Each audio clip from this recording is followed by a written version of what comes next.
There's not a whole lot of news going on this week, but there are a couple things to talk about, and well, I guess we're going to be holding our breath until BlizzCon.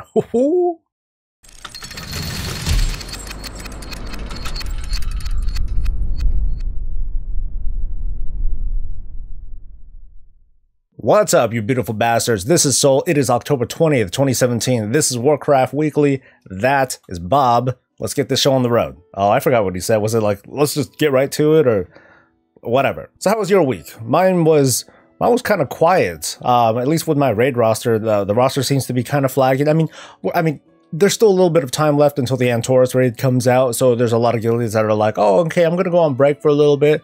That sort of thing has been going on. So we've been a little bit light on the roster, and thankfully, we've been supplemented by some folks that have been joining from the stream. You guys got carried. Don't deny it, okay? Let's put some of those facts aside, shall we? Anyway, I do appreciate everyone that's joined for like the nightly streams and like the other things that I'm doing. And just as a reminder, because I'm a little bit lower key on the streams, I do streams every Tuesday, Wednesday, and Thursday at 9 a.m. Pacific. That goes on for maybe like 2 hours or so, and then I gotta get to like some other business. Oh, is that right? It's important business. I would have called that business, Soul. Yeah. And I also do a nighttime stream with my guild that goes on at 7 p.m. Pacific. That's where I happen to do raids or maybe mythics, or I'll just be like hanging out. I just enjoy the interactions. I like when people drop in to say hi or ask questions or just to chill and hang out while I'm doing my thing or my guild is doing their thing. I broadcast on both Twitch and YouTube gaming, so feel free to come in and say hi. Unfortunately, this week I don't have a featured YouTuber. I apologize. I was just a little bit busy. No, it wasn't that. So totally my fault, and I'm sorry. But as always, if you do happen to know of a small YouTube channel, I'm talking about like 10,000 or less subscribers, that you think should get a little bit more love, send them my way. I'd be happy to take a look and talk about them for a little bit. In a somewhat kind of newish, maybe a remix sort of thing, I'm going to take some of the user comments that I've been seeing over the past week, and I'm just going to read them off kind of randomly to you. I mean, before it was kind of like, hey, here's a particular video with a certain opinion and here's all the responses. But in this case, well, I just want to kind of take you around to like whatever other comments that I happen to see and wanted to respond to or address. I mean, maybe we can kind of get a whole segment together of, hey, ask Soul like these questions or whatever. I don't know. We'll see how that pans out. But anyway, here's what I got. In an earlier video, I talked about making a pretty decent amount of gold using your alts and order hall missions. Antorus Vasilevskis says, LOL, making 80k per blacksmithing mount on the auction house daily. And you spend time doing order hall missions? Just sad to watch. I know there's some obvious overemphasis there, but the reason why I made that kind of video is because there are people that just happen to have a bunch of alts, and you know, maybe they have blacksmithing, maybe they don't, maybe their market just isn't friendly for it, and this is just one method that some people can take advantage of or not take advantage of. To be honest, I'm still working on getting this whole system to work, even though I know that the math, you know, comes out correct. Most of you who have been keeping an eye on what I do and everything, just about all my money comes from glyphs, and I make about $1 million or so a month, depending on, you know, how good of a time I'm having. But hey, if you have the time and the will to get your alts up and running and get through all those like Argus quest lines and whatnot, and progress them through to that level, then you're gonna come out pretty good, because we're not quite sure when the next expansion is gonna come out. Eric Shabatai asked, hey, so I was watching last year's BlizzCon Wild Q&A, and I noticed that Alex Afriasabi was talking about Vol'jin and how we will see more of his story, but he can't say anything more. Do you think this could be a hint at the next expansion? It could be. If Alex was speaking with absolute honesty, then yeah, he could be part of the next expansion, sure. He could be like a cute little Loa spirit that acts like, I don't know, like almost a non-combat pet or something. But regardless, I don't think Vol'jin is going to play like a huge part. I mean, at worst or at most, it might be kind of something similar to Magni playing as the speaker of the Titans and whatnot. Although like anyone could fit that role. It could have just been like some random rock elemental sort of thing that happened to represent the Titans. So, I mean, having Vol'jin in the story would be kind of cool, but at the same time, I don't think the role is going to be like super essential. But if Alex wasn't being entirely honest, and you know, I would just speculate, well, maybe he doesn't quite know what they want to do with Vol'jin just yet, and so they can take that statement of, hey, you know, maybe we'll do it or something, and they could just kind of walk that back if it turns out that, you know, having Vol'jin in here just wouldn't make sense. There's not much we can do with him, so why have him? So they'll just probably maybe not mention him and not say a darn thing. Grant Shepard asks, what's the sword and shield you have equipped through most of that video called? The purple colored ones with the light glowing features. Those would be perfect for my transmog. This is in reference to the 5 areas that I highlighted that should have content, but for whatever reason Blizzard didn't really make it usable content for everybody. The sword and shield are part of a reward that you get from completing the Commander of Argus achievement. In order to do that,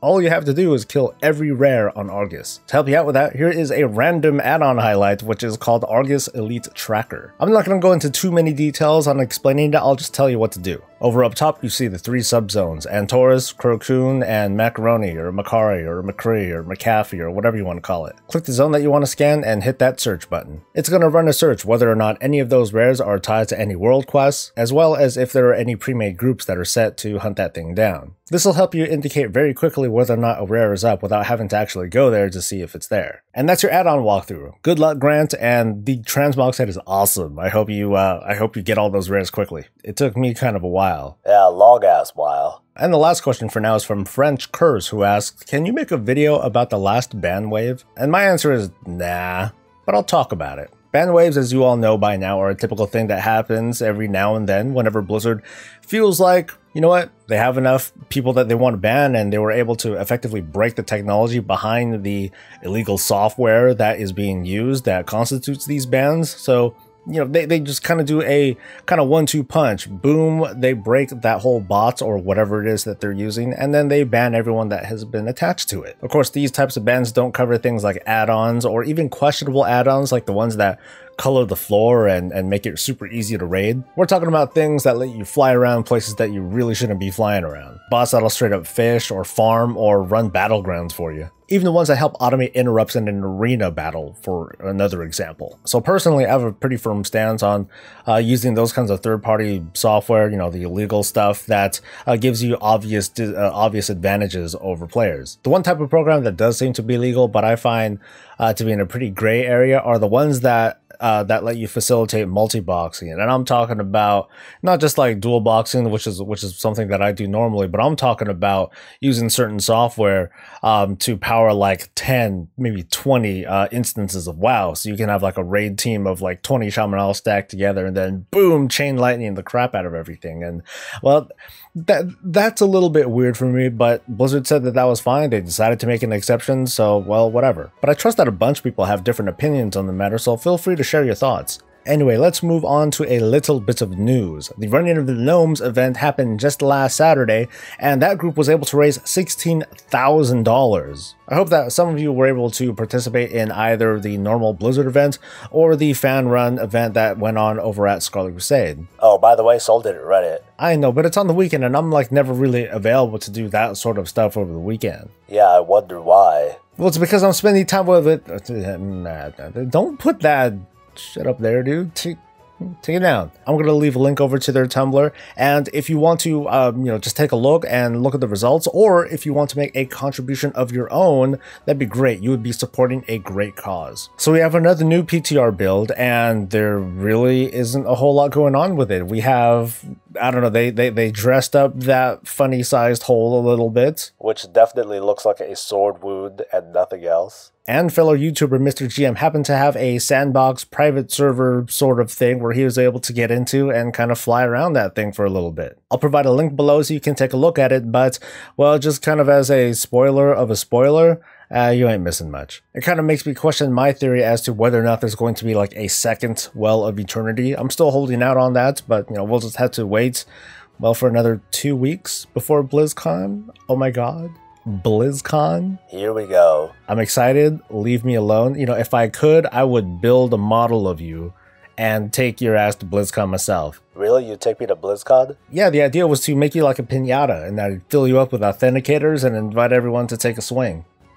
That's fucked up. Anyway, as a surprise, this particular build also happens to be a release candidate, which means that this is potentially the patch build that we're going to get on live servers. On top of that, though, the background downloader is now downloading this particular patch. So I'm like, wait, isn't it a little bit too soon? I don't know. As you may or may not remember, the 7.3 patch was deployed August 29th. If we run with the whole 11-week conspiracy sort of deal, that means the next patch, or, 7.3.2, it should come out November 14th. So it made us wonder why, and I think we got an answer. Until recently, there have been two kind of patches that have been released. A major revision, which is like, 7.1, 7.2, 7.3, and a minor revision patch, 7.15, 7.25. This patch is a 7.3.2, which seems to be in line with what Blizzard's trying to deliver. Which is the patch of like almost nothing. Almost nothing. I mean, there's minor fixes and balancing for each of the classes, but most everything is related to the raid that we are not experiencing quite yet. So that overall is going to have little bearing as to how we play unless you're like a world-class raider and you're looking at these small changes and you're deciding, okay,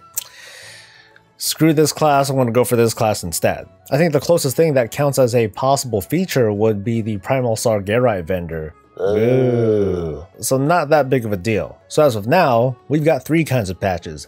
The major ones, the minor ones, and this kind of patch. So this can be something that's dropped outside of the timeline of this whole 11-week paradigm that Blizzard has been shooting for pretty much all of Legion. 7.3.2 can drop anytime between this coming Tuesday and November 14th. Because I think that more important than the patch schedule has been the kind of raid deployment schedule that we've been enjoying throughout all of Legion. I'm still pretty firm that Antorus is going to come out probably on the 21st. It could be sooner. Personally, I wouldn't want it to be. I think that raiders, raiders that are still trying to push through Mythic should still have that kind of chance to get through. And there were a couple hotfixes that were deployed recently in order to help people get through that. So giving people another week or two, I'm fine with that. There's a lot of people that are just pounding on the doors waiting to get into this last raid because they're tired of Tomb of Sargeras. But that's how it is with every raid and every patch and every expansion. There's a lot of people that are just trying to move on as quickly as possible. Just like people are almost literally dying to know what the next expansion is going to be about. Moving on to, of course, BlizzCon, which is coming in 2 weeks. The internet has reported that within Blizzard's server revision kind of deal, they uploaded an 8.0 beta.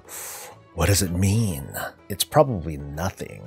You're not sexy, stop it. Usually that sort of thing happens just before a BlizzCon or any sort of major event where there's going to be a public play space for Blizzard games such as World of Warcraft. I don't think it's a great indicator for things to come. I think there are other little things to take a look at to indicate whether or not there is going to in fact be an expansion announcement. One of the fellows from my stream, Tribe of Garrosh, asked, and I'm going to kind of paraphrase, whether or not there's going to be an announcement. From his standpoint, the statement that Ian Hesychosis made in that Legion Year in Review video thing, towards the end, when he's talking about how he can't wait to tell us what's next or, what's in store for the World of Warcraft, that maybe it's more like patch content rather than the new expansion. There are numerous reasons why I disagree, but I'm just going to cite two. One of them is that it's just time. Party time. Expansion time. It's been 2 years, and that's kind of been the traditional schedule or MO for Blizzard. While expansions have been traditionally announced at large events such as Gamescom or BlizzCon. If it's not going to be either of those,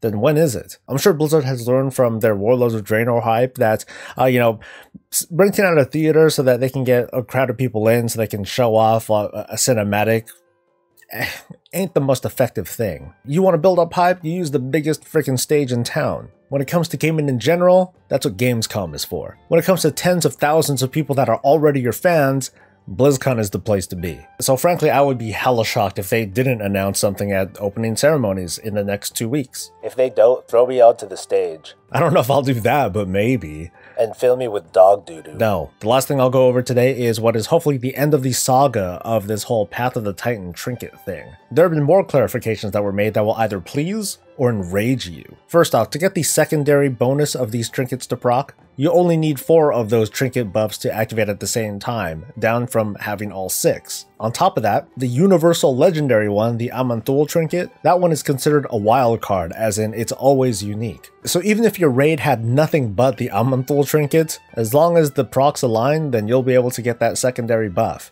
And this might be an update, or I might have missed this from last week's build, but the Pantheon's Blessing item, the thing that lets you eventually upgrade those trinkets from 940 all the way up to 1000, will drop from every difficulty, including looking for raid, although the trinkets themselves are only going to drop from normal and higher difficulties. Now that still puts me in a weird spot with regards to how like world-class raiders are going to be treating this trinket. Obviously, they're going to want it, up to the point where they might do raid splits for both heroic and normal mode, just so they can get a crack at that trinket. After all, like I said before, getting that trinket sooner will let you start upgrading that trinket sooner, which will make it viable sooner, because there's no doubt that, at least you know, in its initial form, that trinket probably, you know, well, whatever trinket that you have appropriate for your class and spec, it's probably not the best thing because you might have something a lot better that you got. You know, maybe you got a 950 Titan Forge, something or other. But it still weirds me out that there's no item level difference between the normal and the mythic version of that trinket that you get, because obviously the mythic version, you know, by the time you get to that point, you're probably going to have that trinket already and it's going to be powered up even further. So why even get that trinket? Like, what's the real big advantage there? It just doesn't feel good knowing that, okay, cool, we're like world-class raiders, we're going to smash her up with the quickness,